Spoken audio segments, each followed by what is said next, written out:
Okay, so good afternoon, and once again, happy Raksha Bandhan to all of you. So we will start the lecture. So today we will start the topic that is standardization of ASU. I think this is for your paper 3, unit 1, sorry, paper 3, unit 1, right? Okay.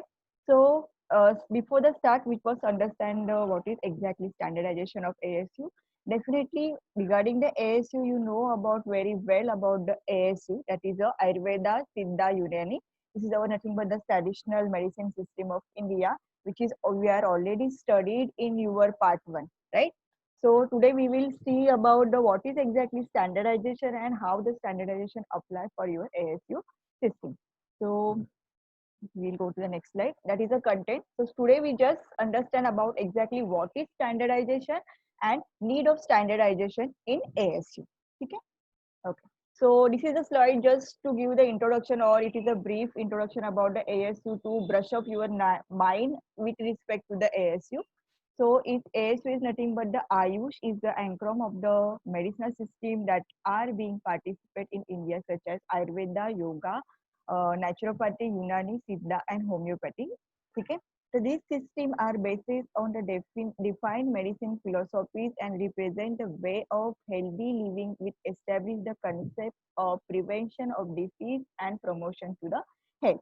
The basic approach of all this system on health, disease, and treatment on holistic. Okay? So it is a historical our medicinal system of our India. That is nothing but the AS. Come to the next slide. That is nothing but the what is standardization.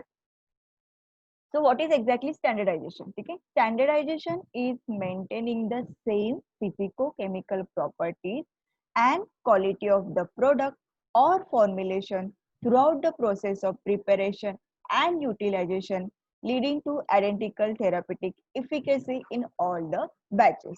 I know after reading the definition, it will be not completely clear exactly what is standardization. Okay, so we will see the slowly exactly what is standardization.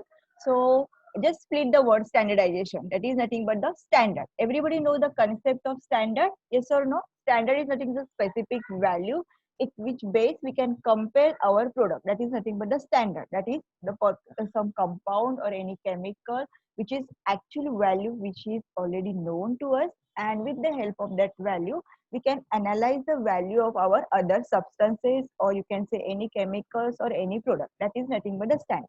The procedure which is we actually follow to compare the standard with that particular value, standard value with other product, that is nothing but the standardization. We can simplify it with the number of examples. Let's see the daily basis example. Okay. So what is standardization? Okay. I know it is afternoon time and I hope you are already taken lunch, so nobody is waited for the tea. But still, let's see. So every day at home we prepare the tea, right? Okay. Is the taste of your tea is exactly same? ठीक है. In generally we every day we prepare the tea. ठीक है. जो चम्मच होता है T का वो every day same होता है. 2 कप पानी डालना होता है, 1 चम्मच चीनी डालनी होती है, 1 चम्मच चाय पाउडर डालनी होती है, जो कुछ भी आप डालते हो डेली का प्रोसीजर सेम होता है. But still, have you get the same taste on every day? ठीक है. No, definitely not. Why? ठीक है.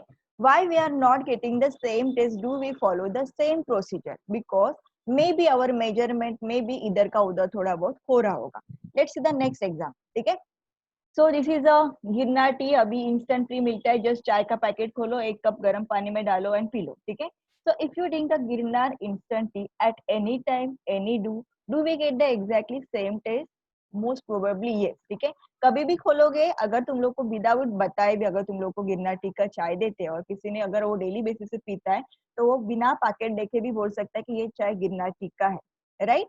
सो why the taste is exactly same in every time, and why the taste of our ghar ka chai is not exactly same on every day? Is there any reason behind that? Definitely there are few reasons. So what may be the reasons? See, whatever they are prepared, they maybe have any unique formula or something जो हम लोग आगे देखेंगे. So इससे तुम लोग को कुछ तो आइडिया होगा कि exactly standardization होता क्या. ठीक है. Let's see the next example. ठीक है. So in the given picture all are the potato chips. ठीक है. और मैंने जानबूझ के सबका फ्लेवर भी सेम लिया है. अभी अगर देखा जाए तो there are 3 products. एक पिंगल का है, लेस and Balaji wafers. ठीक है, all are having the cream and onion sauce something something जो कुछ भी है. So all are made by the potatoes, all are having the cream and all are having the onion flavor. Still all the three products are having the different taste.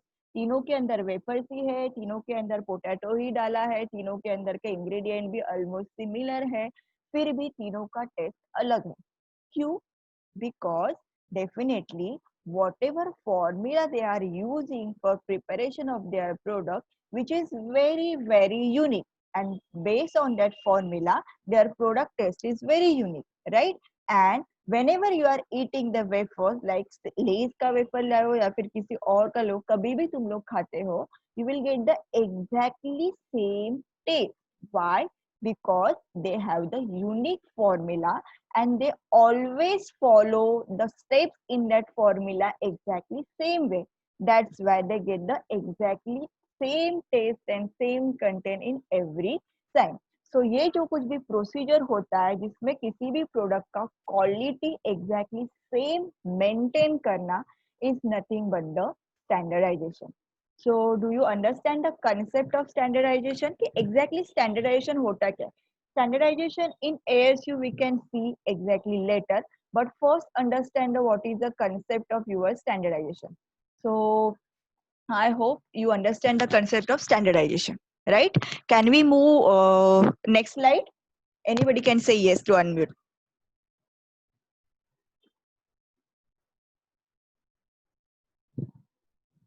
Okay. So even these products are the same potato chips, but they're having their own unique formula, which is always they are followed. That's why they have unique taste, and it is always same each and every batch. So consider this example. Let's read the definition once again to better understand the concept of standardization. तो definition हम लोग ने पहले पढ़ा था. अभी ये तीनों जो भी दो examples मैंने तुम लोग को दिए, example को mind में रख के we will read the definition once again. ठीक है? So maintaining the same physico-chemical properties, example wafers के सेको जो भी properties है because उसका unique taste है, and quality of the product or formulation means जो कुछ भी वो formulation prepare कर ले उसके लिए जो कुछ भी steps where they are using, that every time they are maintaining the same formulation, same step. That's why their physico-chemical properties are always same. ठीक है? So maintaining the same physico-chemical properties and quality of the product or sorry formulation throughout the process of preparation and utilization, leading to identical therapeutic efficacy in all the batches is called standardization. Means what? कि जो कुछ भी product तुम लोग बना रहे हो हमेशा सेम होना चाहिए, उसके लिए जो कुछ भी प्रिकॉशंस या प्रोसीजर तुम लोग या फिर एसओपी तुम लोग फॉलो करे हो वो ऑलवेज सेम होना चाहिए. प्रोडक्ट जब भी तुम लोग का बनेगा उसके बाद उसकी प्रॉपर्टीज एग्जैक्टली स्टैंडर्ड प्रॉपर्टीज के साथ मैच होने चाहिए एंड एवरी बैच तुम्हारे प्रोडक्ट की कंसिस्टेंसी सेम रहनी चाहिए. सो ये जो कुछ भी थ्रू आउट द प्रोसीजर है स्टार्टिंग से, मतलब अगर चाय का एग्जांपल लेना है तो चाय पत्ती को कलेक्ट करने से लेकर चाय का वो मिक्स मतलब गिन्नाटी का रेडीमेड पैकेट बनाने तक की पूरी जो कुछ भी प्रोसीजर है वो सारे प्रोसीजर को फॉलो करके यूनिफॉर्म फॉर्मुलेशन रिपीटेडली बनाना और उसके लिए जो प्रोसीजर फॉलो करना है उस प्रोसीजर को हम लोग कहते हैं स्टैंडर्डाइजेशन. ठीक है? Okay, so we will move to the little bit detail regarding the standardization. So what is exactly involved in standardization? So standardization involves asserting the fixed value or range for particular test of particular formulation depending upon the type of drug formulation and its constitution or method of preparation which lead to identical therapeutic efficacy and quality in all the batches. जो अभी हम लोग ने expect किया कि एक particular value हम लोग को डिसाइड करना है तुम्हारे प्रोडक्ट्स के और same value every time same आने चाहिए, वो जो पर्टिकुलर स्टेप्स है वो हमेशा फॉलो करने चाहिए जिसकी वजह से क्या होगा बैच टू बैच प्रोडक्ट का कंसिस्टेंसी सेम रहेगा. ठीक है? Okay, let's see the examples. These are the some examples to understand the other part of the UR. ठीक है? So this is the Basma. I have actually taking the some which is formulation we can say traditional formulation, जैसे शंख भस्मा है या फिर च्यवनप्राश है, अड़ुलसा है, these are actually your क्या है, ट्रेडिशनल मेडिसिन है, मतलब देखा जाए तो these are the traditional. Chyawanprash is nothing but your avaleha, adulsa is nothing but the syrup, and shankh bhasma it is nothing but the powder form of your formulation. ठीक है, okay, let's see. So what is the standardization? It involves the preparation of particular formula methods to batch consistency. अभी यहाँ पे मैंने ये जानबूझ कर लिखा है, देखो this is the batch 1, batch 2, batch 3, batch 3 and 4. जो कुछ भी बैच है उसके अंदर जो कुछ भी तुम्हारे प्रोडक्ट है, अगर तुम लोग उसका एनालिसिस करते हो तो analysis you can see the every batch has the unique consistency. See the ऐसे यहाँ पे दिया है, इट इज 28, 27, 28, मतलब जब भी तुम लोग प्रोडक्ट प्रिपेयर कर रहे हो उसका कंसिस्टेंसी हमेशा सेम रहना चाहिए. That is the actually part of the standardization. So standardization refer to the whole body of information and content are required to produce a formulation of a responsible consistent. But how it will be achieved and what are the difficulties? Definitely same formula बनाना है, product हमेशा same होना चाहिए, लेकिन उसके लिए कुछ तो proper steps होने चाहिए, तभी तुम लोग का फॉर्मुलेशन एग्जैक्टली सेम बनेगा. ऐसे ही ऊपर ऊपर से कुछ भी डालोगे तो डेफिनेटली वो सेम नहीं बनेगा. जैसे कि सिंपल है, अगर तुम लोग च्यवनप्राश देखते हो तो च्यवनप्राश में there are more than 40 ingredients are present. ठीक है, सो ईच इंग्रेडिएंट को प्रॉपर क्वांटिटी में मेजर करके लेना एंड उसका कलेक्शन प्रॉपरली करना, that's a big task. That's why in the next question they are thinking what are the difficulties exactly when you are preparing the standardization. So let's find out the answer of these two questions, how we will achieve the standardization and what are the difficulties in your standardization. So this is achieved through the minimizing the inherent variation in the composition of natural products through the quality assurance practices applied to the medicinal plant growing, extraction and formulation and development. That means कि जब भी तुम लोग का product prepare करते हो, ठीक है, तो स्टार्टिंग से जहां से तुम लोग को प्लांट कलेक्ट करना है, not only collecting, plant growing, जब भी तुम लोग को प्लांट ग्रो करना है, ग्रो करने के बाद उसको कौन से लेवल तक ग्रो करना है, उसके बाद हार्वेस्टिंग के टाइम पे एग्जैक्टली कौन सा पार्ट कलेक्ट करना है, कब कलेक्ट करना है, उसके बाद what are the extract, because there are lots of extraction methods, like so which is the extraction method is proper, किसके अंदर एक्सट्रैक्ट की मैक्सिमम कंटेंट आने वाला है, उसके बाद जो कुछ भी तुम लोग एक्सट्रैक्ट करने वाले हो उसको प्रॉपरली फॉर्मुलेशन के लिए कौन से प्रोसीजर यूज करने वाले हो, ये जो कुछ भी मेथड है, ये सारे जो कुछ भी है, that is nothing but the standard steps in a standardization. ठीक है, okay, so what are the, let's see the what are the difficulties generally in standardization. So क्या क्या difficulties हो सकते हैं जनरली, अगर हम लोग देखे जाए तो जो कुछ भी तुम लोग के आयुर्वेदिक सिद्धा यूनानी के प्रोडक्ट्स होते हैं, these are generally prepared from the natural herbs, right? So definitely natural herbs तो सेम नहीं होते एवरी टाइम, नॉट नेसेसरी कि ये साल जितनी भी बारिश गिरी है नेक्स्ट ईयर भी सेम बारिश गिरने वाली है. जो भी प्रोडक्ट है, एप्पल का एग्जांपल ले लो, ग्रेप्स का एग्जांपल ले लो, एवरी टाइम सेम प्रोडक्ट नहीं मिलता है because of the geographical variation and other variations. So definitely it is a major task and you can say difficulty to collect the proper raw material for the standardization. That is a major task, क्योंकि जब तक तुम लोग का raw material proper नहीं रहेगा, तुम लोग की product quality same consistency नहीं रहेगी. ठीक है, so that is your next question. Need of standardization ASU. ठीक है, सो अभी तक हम लोग ने क्या देखा, we are see the two topics कि एग्जैक्टली स्टैंडर्डाइजेशन होता क्या है एंड हाउ जनरली स्टैंडर्डाइजेशन के स्टेप्स क्या होते हैं. अभी हम लोग को देखना है स्टैंडर्डाइजेशन इन ASU. ठीक है, when we generally talk about the ASU, so what is the exactly ASU के अंदर स्टैंडर्डाइजेशन कैसे होता है, हम लोग को उसके अंदर क्या क्या डिफिकल्टीज आते हैं एंड हम लोग को कैसे फॉलो करना. तो सबसे पहले है कि need of standardization of ASU, की स्टैंडर्डाइजेशन ऑफ ASU में ASU के अंदर स्टैंडर्डाइजेशन की जरूरत क्यों है, क्योंकि अगर देखा जाए तो तुम लोग के मतलब जो भी अपनी ट्रेडिशनल मेडिसिन सिस्टम है उसके अंदर सालों से कुछ मेडिसिन सिस्टम चलते आ रहे हैं. जैसे कि सिंपल एग्जांपल लेना है तुम लोग का, कि खांसी होती है तो हम लोग क्या करते हैं, हल्दी का दूध पीते हैं या फिर आले का जो कुछ भी काढ़ा बनाते हैं काढ़ा पीते हैं. तो जब भी तुम लोग आले का काढ़ा बनाते हो या फिर एक गिलास दूध में 1 चम्मच हल्दी डालते हो, थोड़ी सी शक्कर डाल के पीते हो, तो ऐसा नहीं है कि तुम लोग की खांसी चली नहीं जाती, डेफिनेटली जाती है. किसी की मम दूध में उबाल के उसको 1/3 बॉईल करके उसके बाद पीने के लिए देते होंगे, कुछ लोग हैं जो पहले हल्दी को पानी में बॉईल करते हैं उसके बाद दूध मिक्स करते हैं, ऐसे अलग अलग प्रोसीजर्स दे आर यूजिंग। ऐसा नहीं कि इससे इफेक्ट नहीं आता, डेफिनेटली इफेक्ट आता है, लेकिन ऐसे हर एक सिस्टम में बहुत सारे फॉर्मुलेशन है। इन द सेंस अगर तुम लोग आयुर्वेदा देखोगे तो आयुर्वेदा के अंदर there are lots of formulation, ठीक है। सिद्धा यूनानी के अंदर भी बहुत सारे फॉर्मुलेशन है, हर एक फॉर्मुलेशन अलग अलग कंसेप्ट में बनाए गए हैं एंड उसका अलग अलग इफेक्ट है। उसका थेरापेटिक इंडेक्स या फिर थेरापेटिक इफेक्ट नहीं है ऐसा नहीं है, लेकिन हर एक का थेरापेटिक इफेक्ट अलग अलग है। तो डेफिनेटली अगर तुम लोग के प्रोडक्ट को एक यूनिफॉर्म क्वालिटी देना है, जैसे मैंने बोला कि घर पे चाय बनानी है, हर रोज डेली दिन पे तुम लोग का चाय अलग अलग बनता है, राइट। सो आज मैंने हल्दी का दूध पिया जिसके अंदर मैंने पानी में बॉईल करके फिर से दूध डाला, कल मैंने पिया जो दूध में डाल के डायरेक्टली पिया, तो हर एवरी टाइम कंसिस्टेंसी अलग अलग आएगी, तो उसका होने वाला इफेक्ट भी अलग अलग रहेगा। तो अगर तुम्हारे प्रोडक्ट को तुम लोग को कमर्शियलाइज करना है या फिर उसको मार्केट वैल्यू देने हैं, तो डेफिनेटली तुम लोग को एक गारंटी होना चाहिए कि ये प्रोडक्ट को तुम लोग को ऐसे बना के दिन में 3 बार पियोगे तो डेफिनेटली 2 दिन के बाद तुम लोग को जो कुछ भी परेशानी वो चली जाएगी। लेकिन ये उसके लिए एक प्रॉपर प्रोसीजर फॉलो करना जरूरी है। जैसे कि अपने जो भी आयुर्वेदिक बुक्स है there are lots of formulation अलग अलग तरीके से बनाए गए। जैसे कि सिंपल है कि जो कुछ भी मतलब साउथ इंडिया में जो कुछ भी फॉर्मुलेशन यूज करते हैं उनके कुछ प्रोसीजर अलग रहेंगे। इंडिया में जो भी फॉर्मुलेशन मतलब महाराष्ट्र में जो लोग यूज करते हैं उनके फॉर्मुलेशन कुछ अलग रहेंगे। इफेक्ट सेम रहेगा लेकिन उनका प्रिपरेशन का प्रोसीजर अलग रहेगा।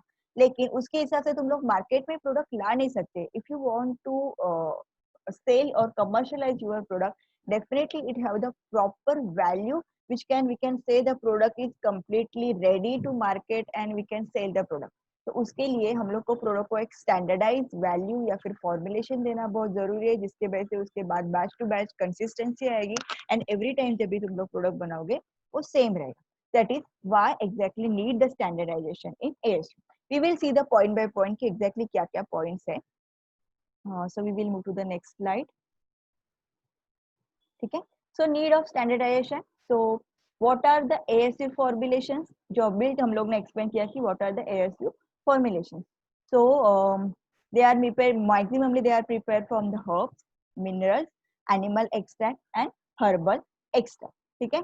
so is the herb or herbal extract or organic material consistency same at every time? Definitely no. Why? Because of the geographical variation, seasonal variation, plant age, इसके हिसाब से उसके अंदर जो कुछ भी हर्बल कंटेंट या फिर फाइटो कॉन्स्टेंट रहेंगे वो ऑलवेज वेरी करेंगे। तो डेफिनेटली उसके हिसाब से तुम्हारे प्रोडक्ट का जो भी कंटेंट है वो भी वेरी करेगा। जैसे हम लोग ने बोला कि अगर हम लोग तुलसी का प्लांट लेते हैं एंड तुलसी के प्लांट के अंदर से इमेजिन करो कोई फाइटोकेमिकल से ए, इमेजिन करो phytochemicals A from the Tulsi plant which is help for screen growing, ठीक है। Let's see for the screen growing. तो वो जो प्लांट कंटेंट फाइटोकेमिकल एक्सट्रैक्शन है उसका एग्जैक्टली कितना क्वांटिटी है जो तुम लोग अगर उसका क्रीम बनाने के लिए यूज कर रहे हो, तो क्रीम में उसका उस एक्स्ट्रा का कितना क्वांटिटी होना चाहिए जिससे तुम्हारी क्रीम एग्जैक्टली परफेक्ट बनेगी। तो उसके हिसाब से इमेजिन करो कि प्लांट के अंदर 20% अराउंड कुछ तो फाइटोकेमिकल ए प्रेजेंट होता है। जब मैंने प्लांट इमेजिन करो समर सीजन में कलेक्ट किया था, अगर सेम प्रोडक्ट को मुझे विंटर सीजन में बनाना है तो वही फाइटोकेमिकल सेम क्वांटिटी में अवेलेबल रहेगा, ये मुझे पहले चेक करना पड़ेगा। Because seasonal to seasonal there are few phytochemicals they are very seasonal to seasonal, few phytochemicals we are constant throughout the season. It depend upon the product, depend upon the plant and जो भी उनके अंदर other procedures होते हैं chemical preparation के, उसके हिसाब से कंटेंट जो है वो वेरी होता है। तो डेफिनेटली ये सारी चीजें देखने के बाद हम लोग को पता चला कि एग्जैक्टली कौन से सीजन में प्लांट को हार्वेस्ट करना है, कौन सा पार्ट लेना है प्लांट का एंड उसका एक्सट्रैक्शन प्रोसीजर क्या क्या रहेगा। So Ayurvedic formulation predominantly comprise of several herb and material and some also in a combination with the mineral and animal material. So these are the very complex in their composition and their therapeutic activity depend upon their chemical constituent which is vary according to age, geographical location and harvesting procedure. जो मैंने तुम लोग को अभी अभी explain किया, ठीक है। तो इसके लिए हम लोग को वहाँ पे देखते हैं। Okay, this is the one of the example of your this is the example of the haldi, ठीक है। तो एग्जाम्पल करो these are the 3 standards या फिर यहाँ पे लिखा है, देखिए there are total 6 track in this particular slide. Track 1, track 2, track 3, track 4, 5 and 6। First 3 जो है track, these are the standards of phytochemicals which are present in your हल्दी का sample, ठीक है। so these are the standard 1, that is your bis जो कुछ भी है second and these are, ठीक है। and these for the track 4 is imagine for the sample from the Maharashtra, track number 5 is a sample from the Kerala and track number 6 is a sample from the Kolkata, ठीक है। तो अगर देखा जाए तो ये 3 स्टैंडर्ड है। अगर तुम लोग महाराष्ट्र का सैंपल देखोगे तो उसके अंदर जो तुम लोग का कर्क्यूमिन करके जो स्टैंडर्ड है वो स्टैंडर्ड सबसे हाई क्वांटिटी में प्रेजेंट है। बाकी 2 स्टैंडर्ड है वो बहुत कम क्वांटिटी में, ठीक है। अगर तुम लोग केरला का सैंपल देखोगे तो केरला का जो भी हल्दी का सैंपल है उसके अंदर तीनों भी जो भी फाइटोकेमिकल्स है वो हाई क्वांटिटी में प्रेजेंट है। अगर तुम लोग कोलकाता का सैंपल देखोगे तो उसके अंदर सिर्फ 2 स्टैंडर्ड है जो है, that is nothing but the bisdemethoxycurcumin and जो सेकेंड वाला है, ठीक है। सो ये दोनों भी स्टैंडर्ड जो कुछ भी है तुम्हारे सैंपल में प्रेजेंट है। अभी ऐसा नहीं है कि सपोज इमेजिन करो केरला के सैंपल में तीनों भी फाइटोकेमिकल्स बहुत ज्यादा क्वांटिटी में है तो हमेशा केरला के सैंपल इमेजिन हम लोग को यूज करें। जैसे कि इमेजिन करो कोई मुझे प्रोडक्ट बनाना है एंड उस प्रोडक्ट में इमेजिन करो कि मुझे कर्क्यूमिलिन करके जो फाइटोकेमिकल्स है वो एक्चुअली अवॉइड करना है। मुझे सिर्फ बाकी के जो 2 कंटेंट है वही अगर मेरे फॉर्मुलेशन, बिकॉज जो थर्ड कंटेंट है वो मुझे नहीं चाहिए, बिकॉज उसका जो एक्चुअली थेरापेटिक इफेक्ट है वो मेरे प्रोडक्ट के लिए यूजफुल नहीं है। तो डेफिनेटली मैं कौन सा प्रोडक्ट यूज करूंगी, कोलकाता वाला, ठीक है। अगर मुझे तीनों कंटेंट चाहिए तो मैं प्रोडक्ट यूज करूँ केरला वाला सैंपल यूज करूंगी, ठीक है। तो ये एग्जाम्पल से हम लोग को क्या पता चलता है कि जो कुछ भी तुम लोग के प्लांट कंटेंट होते हैं उसके अंदर जो कुछ भी फाइटोकेमिकल्स होते हैं वो हमेशा वेरी करते हैं। इट इज डेफिनेटली जो मतलब प्लेस टू प्लेस वेरी करते हैं, सीजनल टू सीजनल भी वेरी करते हैं, एज के हिसाब से भी वेरी करते हैं। तो जो कुछ भी सैंपल कलेक्ट करना है, this is the actually basic task कि एग्जैक्टली कौन सा सैंपल हम लोग को कलेक्ट करना है during the analysis. So this is the first step of standardization, that is the collection of the proper sample, when, how and कब collect करना है, ठीक है। नेक्स्ट स्टेप, जैसे कि अभी हम लोग ने raw material prepare sample collect किया है उसमें से हम लोग का एक्सट्रैक्शन फॉलो करना है। तो एक्सट्रैक्शन के लिए हम लोग को स्टैंडर्डाइजेशन की नीड क्यों है वो हम लोग नेक्स्ट स्लाइड में देखेंगे। ओके, तो सबको समझ में आ रहा है ना? Anybody is having any doubt? Let me open the chat box so I can C.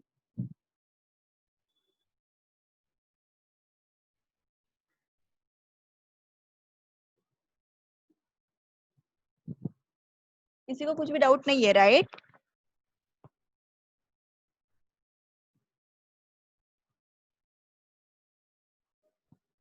Okay, so can we go ahead? अभी हम लोग को क्या देखना है, अभी हम लोग ने रॉ मटेरियल कलेक्ट किया है तो रॉ मटेरियल कलेक्ट करने के बाद आगे हम लोग को स्टैंडर्डाइजेशन की कहाँ कहाँ पे जरूरत होती है, ठीक है। Okay, so most of the ASU drugs are made by the commercial manufacturers and non-traditional ASU practitioners, which may be changes the therapeutic value and efficacy of the product, ठीक है। मैं फिर से पढ़ती हूँ, ध्यान से देखना। Most of the ASU drugs are made by commercial manufacturers and not traditional ASU practitioners, which may change the therapeutic value and efficacy of the product. Simple example देना है तो पतंजलि के बहुत सारे प्रोडक्ट्स अपने यहाँ पे अभी मार्केट में आते हैं, जैसे कि आयुर्वेदिक प्रोडक्ट को उन्होंने कमर्शियलाइज किया। लेकिन अगर तुम लोग रामदेव बाबा को देखेंगे तो दे हैव एक्चुअली मतलब उनको ऐसे बोला जाए कि एक ट्रेडिशनल मेडिसिन सिस्टम का काफी पहले से नॉलेज है, जिन्होंने आयुर्वेदा के बहुत सारे बुक्स वगैरह पढ़े। अगर मैं कोई कंपनी डालती हूँ एंड मैंने सिर्फ क्या किया है कि जो भी बुक्स है अवेलेबल ट्रेडिशनल मेडिसिन के वो सिर्फ बस बुक पढ़े हैं एंड उसके बाद डेफिनेटली उसके अंदर फॉर्मुलेशन प्रिपरेशन का एक प्रोसीजर दिया हुआ है, सेम प्रोसीजर सिर्फ फॉलो करना है, उसके बाद प्रोडक्ट बनाना है। तो किसी को बेसिक ट्रेडिशनल नॉलेज होना एंड डायरेक्टली प्रोडक्ट कमर्शियल बनाना उसमें बहुत इफेक्ट आता है, क्योंकि जब भी तुम लोग किसी प्रोडक्ट को मतलब ट्रेडिशनल कंटेंट को जब बॉइल करना है, मतलब कुछ भी तुम लोग प्रिपरेशन करना है किसी भी प्रोडक्ट का, तो उसके बहुत सारे स्टेप्स होते हैं जिसको प्रॉपर वे में अगर तुम लोग प्रिपेयर करोगे तो ही तुम लोग को उसको थेरापेटिक जो उसकी वैल्यू है वो काफी एक्टिवली आती है। फॉर एग्जाम्पल अगर देना है तो यहाँ पे मैंने 2 एग्जाम्पल दिया है, is the decoction preparation and कल का प्रिपरेशन, ठीक है। What is decoction? Decoction is nothing but the तुम लोग को प्रोडक्ट को 24 आवर्स के लिए भिगो के रखना होता है पानी में। उसके बाद द प्रोडक्ट को बॉईल करते हैं अलोंग विद, मतलब जो कुछ भी तुम लोग का रॉ मटेरियल रहेगा, उस रॉ मटेरियल को तुम लोग को 4 टाइम्स, मतलब जो कुछ भी तुम लोग का प्रोडक्ट, इमेजिन करो 10 ग्राम प्रोडक्ट है तो 4 टाइम्स द प्रोडक्ट वाटर तुम लोग को ऐड करना है। जैसे कि 10 ग्राम सैंपल को 40 ml वाटर में तुम लोग डिपॉजिट करोगे, 24 आवर्स के लिए सोक के लिए रखोगे। उसके बाद उसको बॉईल करना है टिल द 1/4, मतलब जो भी तुम लोग का 4th लेवल का वो पानी था उसको तुम लोग को 3/4 या फिर 1/4, is depend upon your product, तुम लोग को उसको वॉल्यूम रिड्यूस करना है। उसके बाद फिल्टर करके तुम लोग को वो कंटेंट लेना होता है, दैट इज अ डिकॉक्शन। ठीक है, लेकिन जब भी तुम लोग को इमेजिन करो कमर्शियलाइज कोई प्रोडक्ट बनाना है, अभी इसका जो वॉल्यूम रिड्यूस करना होता है ना, उसको एक पर्टिकुलर टेम्परेचर पे करना होता है। मतलब अगर अगर ज्यादा हाई टेम्परेचर रहेगा तो वॉल्यूम, मतलब जो वॉल्यूम को तुम लोग को रिड्यूस करने के लिए 6 घंटे लगते हैं, वो वॉल्यूम तुम लोग का 1 घंटे में रिड्यूस होगा। लेकिन if you increase the temperature, जो भी तुम लोग के फाइटोकेमिकल्स है, it will be destroy, because high temperature पे सारे फाइटोकेमिकल्स है वो स्टेबल नहीं रहते। तो जब भी तुम लोग को प्रोडक्ट को मतलब डिकॉक्शन के लिए बॉईल करना है, so it should be temperature should not be exceeding more than 40 degree और 50 डिग्री। अगर उससे ज्यादा तुम लोग का टेम्परेचर इंक्रीज करते हैं तो वॉल्यूम रिड्यूस डेफिनेटली होगा प्रोडक्ट का तुम लोग का, लेकिन जो भी फाइटोकेमिकल्स उस प्रोडक्ट के अंदर है, वो फाइटोकेमिकल्स क्या होंगे, it is already destroy from your product.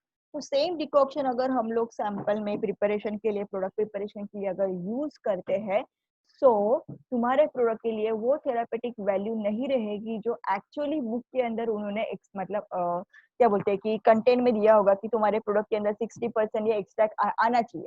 तो डेफिनेटली अगर प्रोसीजर प्रॉपरली फॉलो नहीं करते हो तो वो कंटेंट तुम लोग को प्रॉपरली नहीं मिलेगा। That is a difference in actually traditional manufacture and commercial, because if you know the basic behind then you can prepare the properly. अगर तुम लोग को उसके पीछे का बेसिक पता नहीं, एंड डेफिनेटली इतने लेवल पे बनाना है, मतलब प्रोडक्ट का अगर तुम लोग को मार्केट में वैल्यू बहुत ज्यादा है एंड डेफिनेटली मुझे 2 दिन में प्रोडक्ट बना के मार्केट में लाना है, तो मुझे क्या करना है, उसका वैल्यू है या नहीं, मैं डायरेक्टली कम कर देती हूँ वॉल्यूम। बट ऐसा नहीं होता, बिकॉज इससे तुम्हारे प्रोडक्ट की जो एक्चुअली थेरापेटिक वैल्यू है वो डिस्ट्रॉय होती है। अगर वैसे रहेगा तो प्रोडक्ट मार्केट में आने के बाद प्रोडक्ट चलने वाला है, डेफिनेटली नहीं, क्योंकि कोई और इमेजिन करो, सिंपल अडुल्सा का एग्जांपल ले लो। 2 कंपनी है जो अडुल्सा प्रिपेयर कर रहे हैं, ठीक है। एक कंपनी ने प्रॉपर मेथड फॉलो किया है, दूसरे कंपनी ने डायरेक्टली अडुल्सा को बॉईल किया है, जो उसका था कम रिड्यूस किया है एंड सिरप बनाया। लेकिन उस अडुल्सा को वो थेरापेटिक इफेक्ट नहीं रहेगा, मतलब जैसे कि उसके ऊपर बॉटल के ऊपर लिखा है कि दिन में 3 बार पियो, 2 दिन में खांसी चली जाएगी।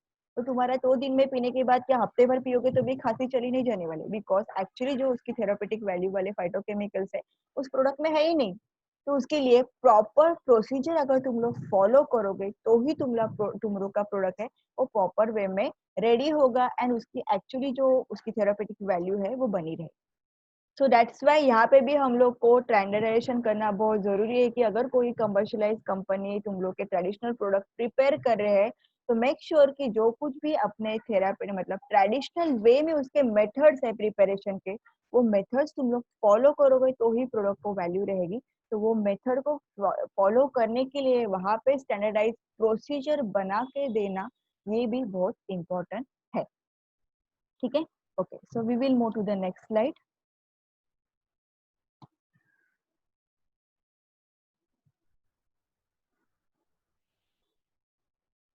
Okay. So now this very often to lead to improper authentication of herb and adulteration and substitution of the chief raw materials instead of original cost you once without evaluating their therapeutic potential। ठीक है, तो अभी तक हम लोग ने दो देखे थे कि what is the need of the standardization. First जो था that is the collection of the raw material, proper raw material collection होना बहुत जरूरी है, उसके लिए प्रॉपर गाइडलाइंस होना बहुत जरूरी है। सेकेंड स्टैंडर्डाइजेशन की स्टेप हम लोग ने कहाँ पे देखी थी कि जो कुछ भी तुम लोग प्रोसीजर फॉलो कर रहे हो वो प्रॉपरली स्टैंडर्डाइज प्रोसीजर रहेगी तो ही तुम लोग के प्रोडक्ट को स्टैंडर्डाइज वैल्यू मिलेगा या फिर थेरापेटिक इफेक्ट आएगा। ठीक है, what is your next slide, that is nothing but the authentication or you can say the adulteration। everybody know what is adulteration? Yes, adulteration is nothing but the मिलावट, किसी भी product के अंदर जो भी तुम लोग का मिलावट होता है एंड अपने डेफिनेटली जो भी तुम लोग के हर्बल प्रोडक्ट्स होते हैं उसके अंदर बहुत सारा अडल्ट्रेशन होता है, because there are cheap content बहुत इजीली अवेलेबल होते हैं एंड जो एक्चुअली तुम लोग के हर्बल प्रोडक्ट्स होते हैं वो बहुत कॉस्टली होते हैं। Well known example is your kesar. ठीक है, केसर का एग्जांपल ले लो कि इसके अंदर अडल्ट्रेशन होता है, क्यों? Because Kesar is very costly and उतना कॉस्टली मिलने से अच्छा है, सिंपल है, जो मक्का या कॉर्न का जो भी छिलके आते हैं उसके अंदर जो भी उसके अंदर उसको कलर करो रेड कलर एंड केसर करके बेचो। लेकिन क्या उसके अंदर उसकी थेरापेटिक वैल्यू तुम लोग को मिलेगी? डेफिनेटली नहीं। ठीक है, तो आई थिंक मैंने यहाँ पे एक पिक्चर डाला था दिखाने के लिए कि एग्जैक्टली व्हाट इज अडल्ट्रेशन। ठीक है, so this is like black pepper, इसके अंदर पपाया का seeds they are actually adding as adulteration करके। तो उससे क्या होता है, सिंपल, अगर तुम लोग का 1 kg प्रोडक्ट है, 1 kg प्रोडक्ट में अगर तुम लोग 100 ग्राम भी ब्लैक पेपर को अगर किसी और से रिप्लेस करते हो तो मार्केट में तो बेबी को हर एक कोई चुन चुन के तो लेने वाला नहीं है, भाई ये ब्लैक पेपर है, नहीं ये तो हल्का लग रहा है तो नहीं। लेकिन जब तुम लोग प्रोडक्ट एक्चुअली लाओगे एंड उसके बाद उसका एक्सट्रैक्शन वैल्यू देखोगे तो तुम लोग को इमेजिन करो कि 50 ग्राम ब्लैक पेपर के अंदर कोई एक फाइटोकेमिकल्स है जिसका एक्सट्रैक्ट करने के बाद तुम लोग को पता है कि 80% एक्सट्रैक्ट होने के बाद 50 ग्राम के अंदर इमेजिन करो 10 ग्राम वो पर्टिकुलर फाइटोकेमिकल्स आता है। लेकिन जब तुम लोग अगर उसके अंदर कुछ अडल्ट्रेशन रहेगा तो वो 5 ग्राम ही निकलेगा, बिकॉज बाकी कंटेंट है उसके अंदर कुछ अडल्ट्रेशन किया होता है, उसके ऊपर से वो फाइटोकेमिकल निकलेगा ही नहीं। तो प्रॉपर अडल्ट्रेशन नहीं होना चाहिए। अडल्ट्रेशन अगर होता है तो उसको फाइंड आउट कैसे करना है, उसके लिए कौन से मेथड यूज करने हैं, ये सारी चीजों को देखने के लिए भी वी नीड अ स्टैंडर्डाइजेशन। ठीक है, okay, so we will move to the next slide.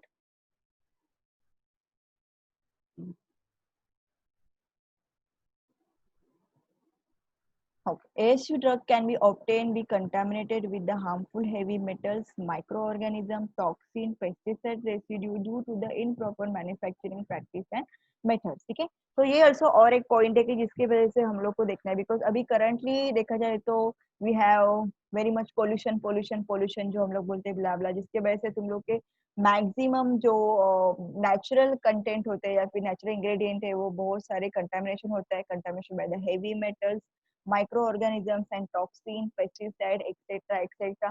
So it may be effect on your body. ठीक है, तो इसके लिए भी मैंने एक स्लाइड डाला था कि एग्जैक्टली होता क्या। ठीक है, मतलब कोई भी प्रोडक्ट इमेजिन करो कि तुम लोग को किसी ने बोला है कि तुलसी का काढ़ा पीने से बॉडी के अंदर की तुम लोग की इम्यूनिटी बढ़ती है। लेकिन अगर उस तुलसी को किसी नाले के यहाँ से उठा के, मतलब वहां से कोई नाला जा रहा है एंड वहां के तुलसी के पत्ते उठा के तुमने लाए, बॉईल करके उसका एक्सट्रैक्ट तुम लोग ने एज एक्सट्रैक्ट डिकॉक्शन करके डेली बेसिस पे लिया। ठीक है, 1 महीने के बाद अचानक से पता चला कि तुम्हारे किडनी में प्रॉब्लम है, बिकॉज किडनी में बहुत सारे हेवी मेटल्स डिपॉजिट हो चुके हैं। एंड उसके भाई तुम लोग बोलोगे मैंने किडनी को प्रॉब्लम के लिए ना तो मैंने कुछ खाया ना तो कुछ पिया है, तो मुझे किडनी के लिए प्रॉब्लम कैसे हुआ? ठीक है, क्योंकि जो भी तुम लोग ने तुलसी का काढ़ा पिया तो आयुर्वेदिक प्रोडक्ट है, तो आयुर्वेदिक प्रोडक्ट तो बॉडी को हार्म करता ही नहीं है, तो वो तो डेफिनेटली हार्म नहीं करेगा। लेकिन जहां से तुलसी का पार्ट उठा के लाया था, अगर वो नाले के अंदर बहुत सारे कंपनी से आने वाला कंटामिनेटेड वाटर जा रहा है, उस वाटर से जो कुछ भी हेवी मेटल्स है अगर उस प्लांट ने वो ऑब्जर्व किए हैं, वो प्लांट से अगर तुम्हारे बॉडी में डेली बेसिस पे 1 गिलास पीने से महीने भर में इमेजिन करो कितने सारे हेवी मेटल्स तुम्हारे बॉडी में डिपॉजिट हुए। तो एक अभी स्टार्टिंग में तुम लोग को क्या होगा, हाँ काढ़ा पीने से बॉडी की इम्यूनिटी बढ़ेगी, डेफिनेटली बढ़ेगी, वो नहीं बढ़ेगी ऐसे नहीं, बिकॉज उस प्लांट के अंदर उसके ओरिजिनल फाइटोकेमिकल्स है which is help to increase the immunity.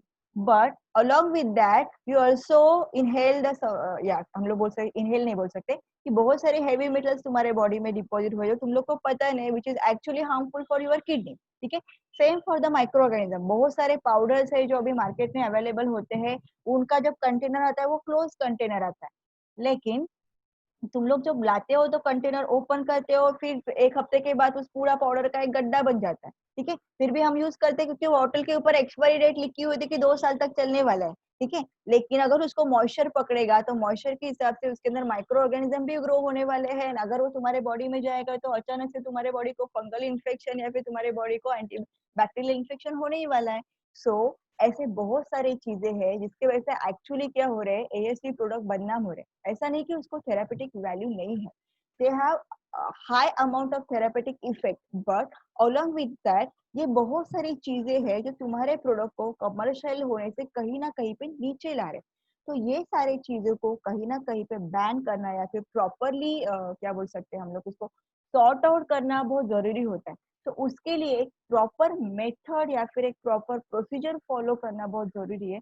अगर वो प्रोसीजर हम लोग प्रॉपरली फॉलो करेंगे तो डेफिनेटली प्रोडक्ट की थेरापेटिक इफेक्ट वाली जो इंडेक्स है वो भी बढ़ेगी, एंड जो भी चीजें हैं जिसके वजह से तुम्हारा प्रोडक्ट बदनाम हो रहा है या फिर जिसके वजह से अपने आयुर्वेदिक प्रोडक्ट मार्केट में चल नहीं रहे, वो कम होके उसका एक पर्टिकुलर लेवल तक उसकी वैल्यू बढ़ेगी। तो इसके लिए हम लोग को प्रॉपरली स्टैंडर्डाइजेशन मेथड्स फॉलो करना जरूरी है। ठीक है, we will move to the next slide. I think time 5 minute ही बचा है। We will there how many slides are there? Okay, ये 2-3 स्लाइड है, थोड़े से मैं आगे लेती हूँ सो यू कैन अंडरस्टैंड। ठीक है, so this can be lead to increase the and lose the efficacy of. Okay, continue with this slide. That is, the acid drug can be obtained the contaminated with the harmful heavy metals, microorganism, toxin, pesticide residue due to the improper manufacturing practice and methods जो मैंने तुम लोग को अभी example के साथ बताया. So this can lead to decrease and loss the efficacy of your ASU and new drugs and also potential the toxic effect. So it is important to safety test, safety standard and acceptance criteria for both the raw material and final drug product to ensure it is of the standard quality of the efficacy. ठीक है, तो ये बहुत जरूरी है, इसके लिए standardisation बहुत जरूरी है. Next, that is a global acceptance and international recognization. Definitely अगर तुम लोग को प्रॉपरली ग्लोबली मार्केट में प्रोडक्ट लेना है तो उसको एक प्रॉपर स्टैंडर्ड पे लेके जाना बहुत जरूरी है. जो मैंने अभी तुम लोग को लाइव एग्जांपल बताया कि the population are belief for the herbal medicines is that because the medicines are herbal, that is natural or traditionally, so they are safe and carry no risk to harm. But scientifically it has been proven that the herbal medicines and their practices can causes the harmful and adverse effect. जो मैंने अभी अभी तुम लोग को तुलसी का effect example दिया था कि कहीं और तरीके से तुम्हारे बॉडी को इफेक्ट कर सकता है जिसके वजह से ग्लोबल एक्सेप्टेंस अपने प्रोडक्ट को नहीं मिलता. तो उसके लिए हमारे प्रोडक्ट को प्रॉपरली स्टैंडर्डाइज करना बहुत जरूरी है, and that's why we need a standardization in ASU system. So in short, in last slide we will revise exactly why we need a standardization for your ASU. That is, the standardization can serve the number of purpose including batch to batch consistency, जो first चाय का example या फिर wafer का example में देखा. ठीक है, correct amount of extract per dose. Definitely अगर प्रॉपर फॉर्मुलेशन एवरी टाइम पे यूज करोगे तो एवरी टाइम प्रोडक्ट सेम रहेगा. Positive control to indicate the possible loss or degradation during the manufacturing and storage. मतलब कुछ तो स्टैंडर्ड वैल्यू हम लोग को फिक्स करने हैं, तो एवरी टाइम जब भी प्रोडक्ट आएगा तो स्टैंडर्ड वैल्यू के साथ मैच करना है कि यस ये हम लोग की रिक्वायरमेंट है, एंड रिक्वायरमेंट के हिसाब से प्रोडक्ट के अंदर सारे कंटेंट एग्जैक्टली सेम अमाउंट में प्रेजेंट है. ठीक है, for global acceptance and international recognition or specific validation based on the standardization is required for the traditional ASU formulation and drugs. ठीक है, that is the global acceptance के लिए use करना है. So standardization involve the entire field of study from the cultivation of medicinal plant to its clinical application. So this is a just brief introduction कि exactly what is standardization, what are the concepts involved in standardization, and how the standardization is important for your ASU system. ये 3 point जो है जो मुझे introduction में तुम लोग को डिसाइड करने था, तो आगे आके हम लोग को देखना है कि एग्जैक्टली व्हाट इज स्टैंडर्डाइजेशन के स्टेप्स क्या होते हैं, हम लोग स्टैंडर्डाइजेशन फॉलो कैसे करते हैं वो हम लोग नेक्स्ट लेक्चर में देखेंगे. तो फिलहाल आज के लेक्चर्स में I think we are exactly on time. तो the session is open for the discussion. अगर किसी को कुछ भी डाउट है रिगार्डिंग दिस तो you can ask, or you can type in chatted box, no problem.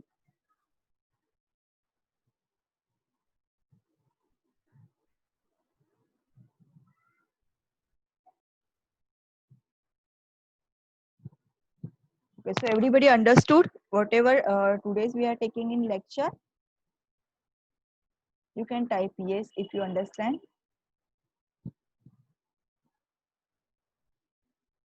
Okay.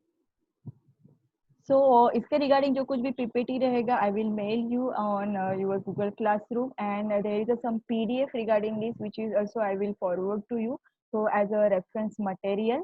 ठीक है, and we will see in a next lecture की एग्जैक्टली स्टैंडर्डाइजेशन के कौन से स्टेप्स होते हैं, which is the further how exactly the procedure we are done for the standardization for with respect to ASU. ठीक है, आगे से हम लोग को जो कुछ देखना है, it is respect to your herbal medicine preparation के लिए, एंड उसके जो भी स्टेप्स है वो हम लोग नेक्स्ट लेक्चर में देखें.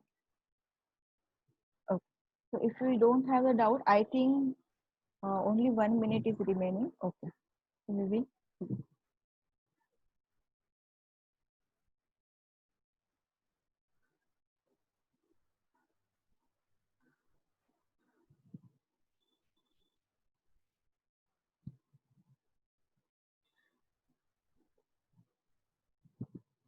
And thank you so much for listening my lecture. I hope you will enjoy the lecture. After so long time I have taken your lecture.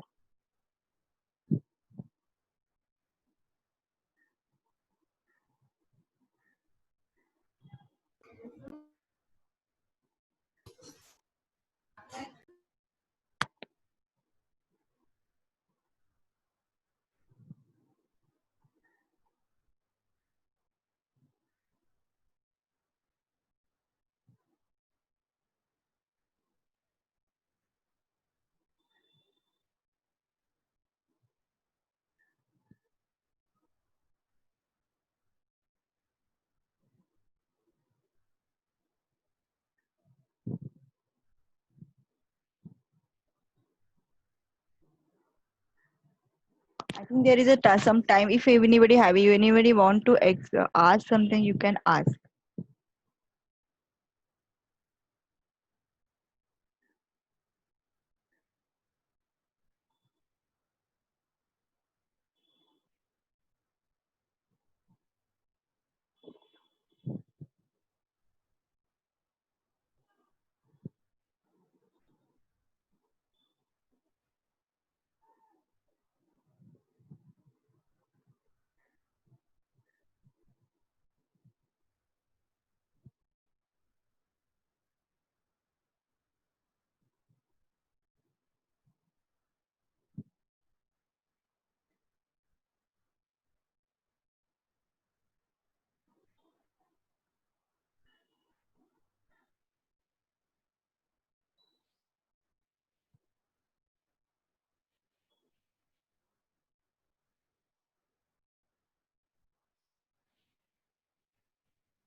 Yeah, I think the session is over. The 40 minutes are already over. So I think it may be no time limits. Maybe. So we will stop here. Okay? So we will meet tomorrow. Thank you.